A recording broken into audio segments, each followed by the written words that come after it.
call this Church Street. Straight ahead of us is St. Philip's Episcopal Church. St. Philip's is the oldest Episcopalian congregation south of Virginia. Carolina. Now Carolina was pretty big in 1670. It actually extended all the way from the North Carolina-Virginia border on the northeast corner all the way down to Tallahassee, Florida on the southeast corner. And from those two eastern points, Carolina spread westward all the way to Carolopolis, Florida, for quite a long time. And we have quite a few buildings in this city built in the 19th century, like this big green single house on the right here, built around 1802. It is definitely one of the largest single houses in the city. It's built out of brick, and the front of that brick house is covered with stucco. You see the stars on the front? Those are decorative covers for earthquake bolts. And this house has triple porches or piazzas running down the south side of the building. You know, they say in the early days people used to literally pull their beds out onto those upper level porches in the summertime in order to sleep more comfortably in our very hot, humid summers. 1861. And to the left of Fort Sumter is Sullivan's Island, where the little black lighthouse is on the horizon. All right, I told you I was going to show you a house with a couple of exposed earthquake bolts. Here it is. There's one underneath the second floor window. There's also one under the roof line. Oh, the wire. That's when this house has tied down. That's what they're called. They are. You can actually see the large turn. Yes, sir. Fort Sumter is the island right there? Yes. And the shot was... The shots came from Fort Johnson, which is across the river in a place called Fort Johnson, which is now part of James Island, South Carolina. The first shot was at a ship? No, it was actually from Fort Johnson. Look what's on the right-hand sidewalk on Water Street. You see those mooring posts to tie up your boats? Yeah. Well, there hasn't been any boat traffic on Water Street in probably 200 years. But those mooring posts are protected by preservation efforts in Charleston. Now, these are some pretty big homes on the Battery. This one on the right here was built in 1856, originally a private residence called the Porche Simmons House. Several years ago, the interior of that house was converted into 3 separate condominiums. There's one condominium on each of the 3 floors of that building. Now the pink house on the next corner, get out of the way here, was built in 1885 by Mr. Charles Drayton, the owner of Drayton Hall Plantation.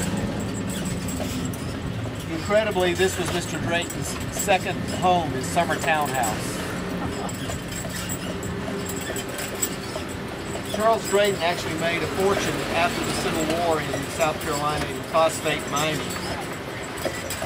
Sort of helped rejuvenate the family's finances. Of course, some self-respecting die-hard Charlestonians say this is where the rivers meet to form the Atlantic Ocean. Which, of course, is an exaggeration, but it does point out the extreme pride of the city of Charleston.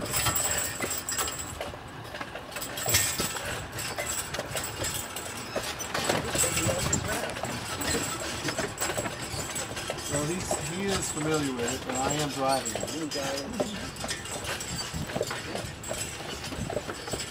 Now, you know, we did have problems in the early 1700s with pirates in Charleston.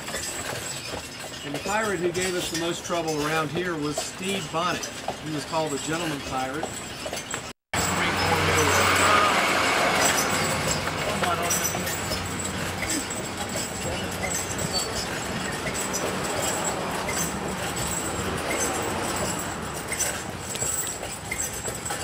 Now, one thing I didn't mention to you earlier is that Charleston was actually a walled city from 1696 to about 1720. And Water Street, the street on our right here that goes over to East Battery, lies just south of the southern boundary of the walled city.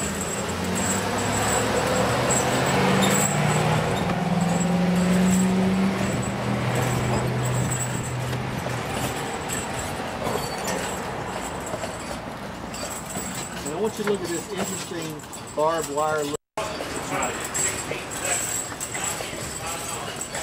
Now we're on the northern street of the walled city of Charleston right now. This is called Cumberland Street. Like a cloverleaf or a cloud? 100 years older than Charleston. Occupies today were built in the 1840s. On top of land that was originally a tidal creek called Daniel Creek. So this is a very low-lying area. It tends to flood even nowadays when we have heavy rainfall or astronomical spring and fall tides.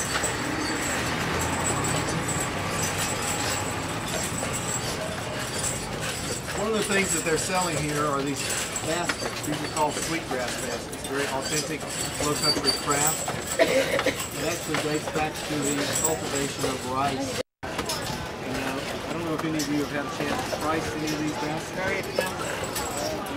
They are handmade, and I recently learned that they actually base the prices of these sweetgrass baskets on the number of hours it takes to make them. So these really large pieces, you can imagine, these last hundreds of dollars.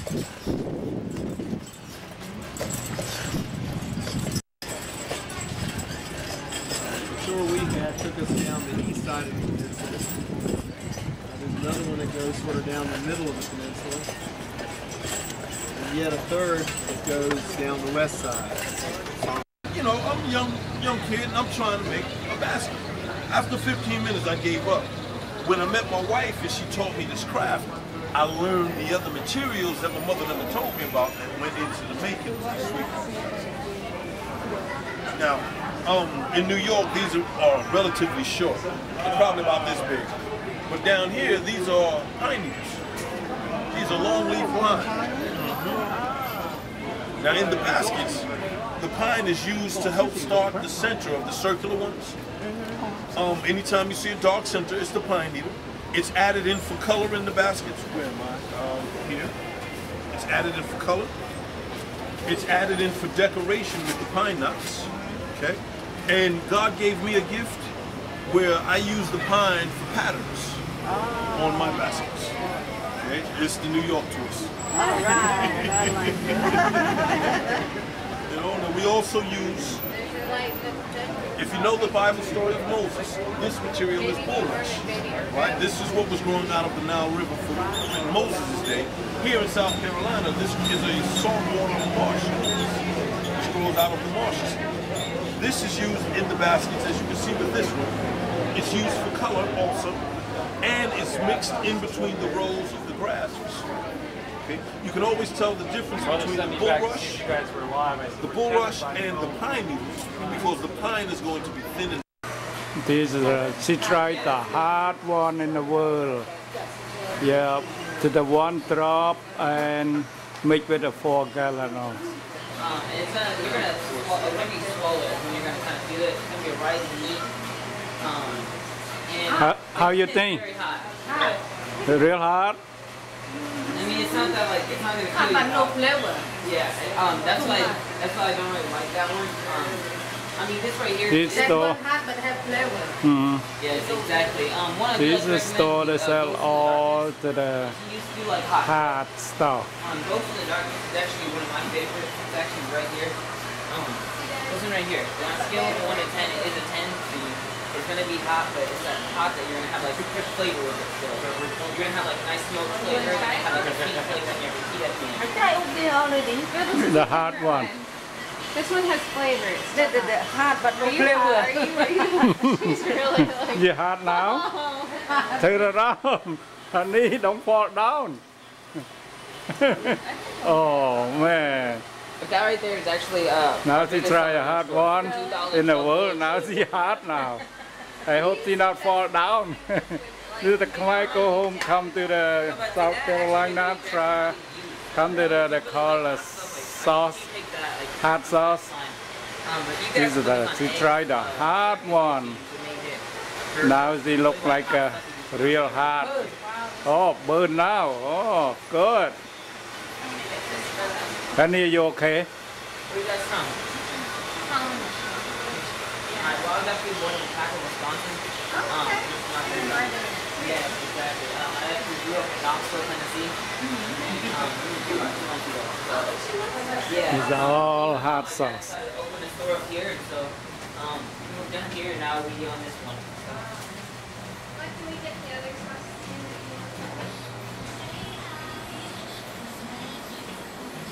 These are the peppers, the hot pepper in the world. They select all to make a sauce.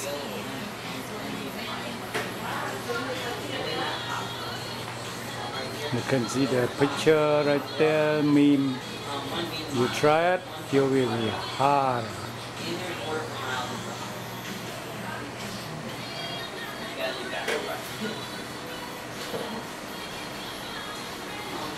This is all the picture, the all stuff.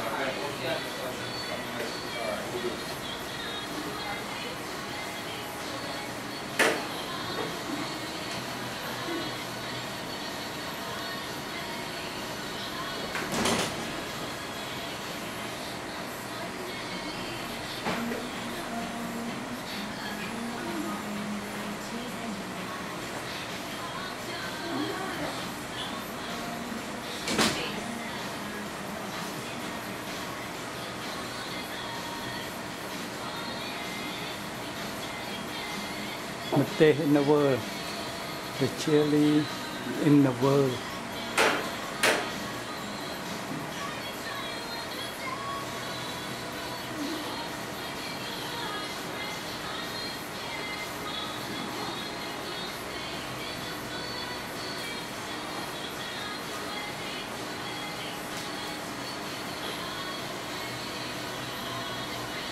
And now.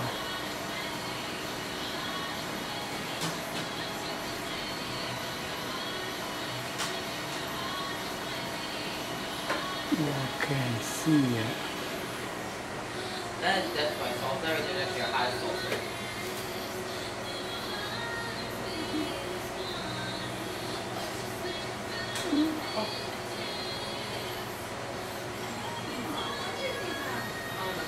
Pepper poster. We call it pepper poster. For my wife. I'm real sorry for her to try the hot stuff. Now she burned her stomach now. Yep, now her tummy is harder.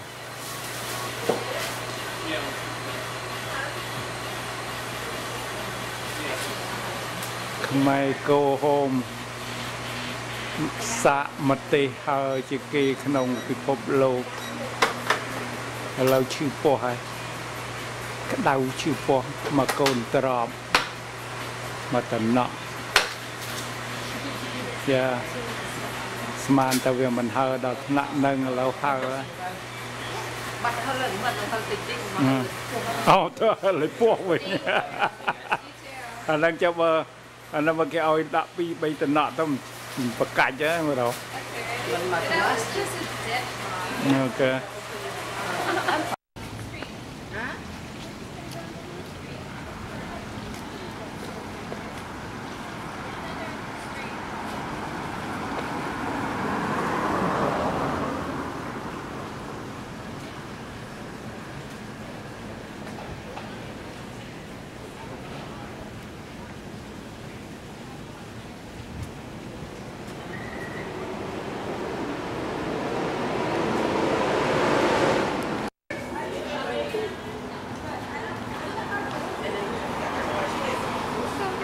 Is it okay?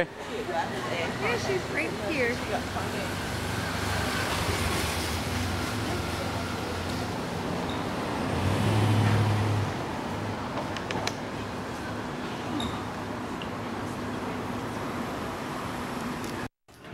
Okay.